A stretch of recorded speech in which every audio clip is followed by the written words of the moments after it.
the history is the unconscious driver of why we're even doing things at all.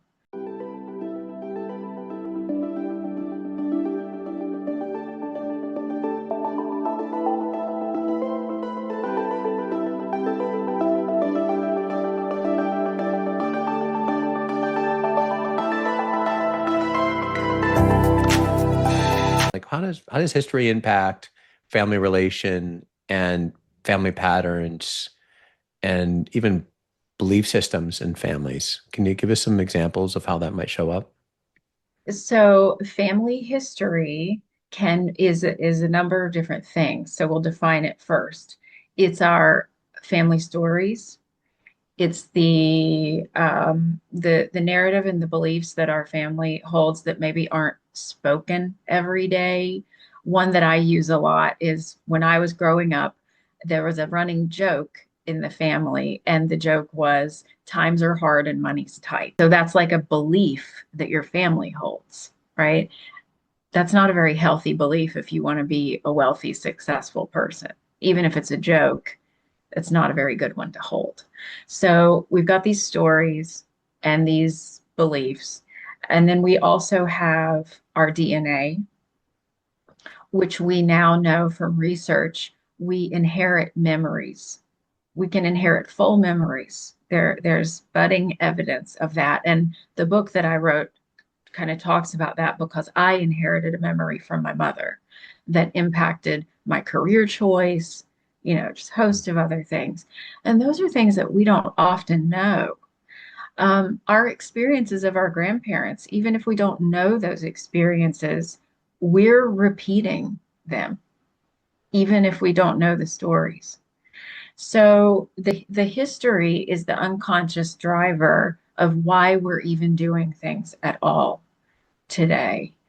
And I'm not someone who says everyone has to go back and start digging through their family history. You don't.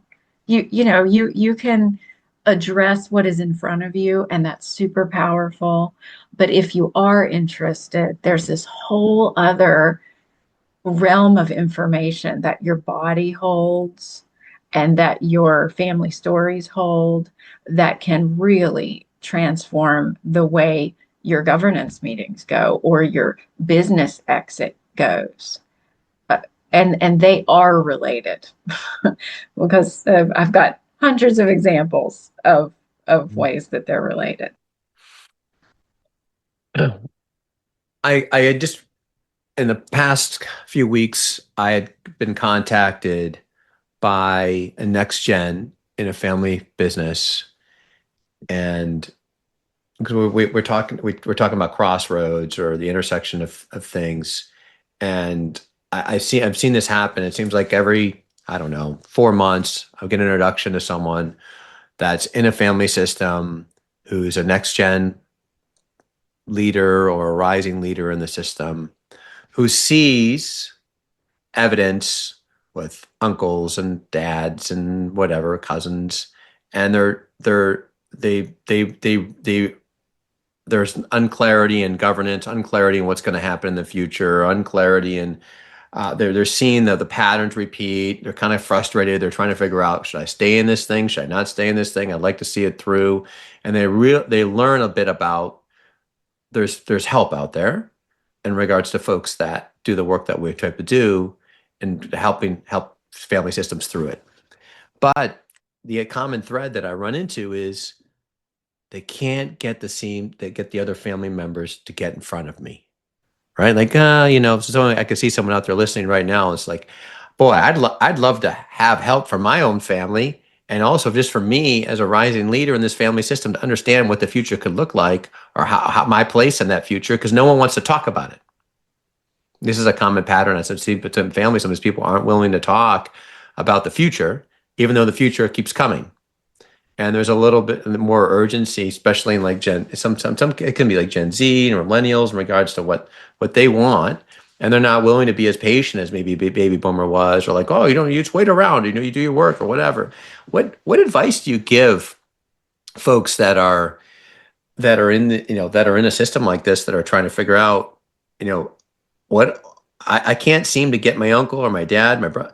I can't get to seeing them to like listen to a podcast, or maybe they listen to this episode might be helpful to them. But what advice do you give to those folks to help them have conversations?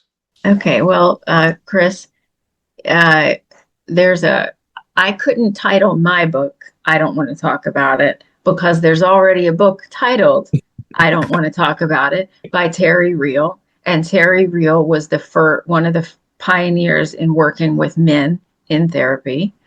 Um, so you're referring to, a male dominated world, right? So, and you're also referring to some generations past Yeah. where like feelings are not an equation here, but now we have these young people who are ready to talk about, Mm. they're ready to process things and they want help doing that. Right. So what I suggest is 100% you do not need your family involved to change your family system. If you want to be involved in your family and your family business and you want to see change, then call Chris, call somebody like Chris, call me, do some work yourself because you're the ripple that is going to start impacting the rest of the family.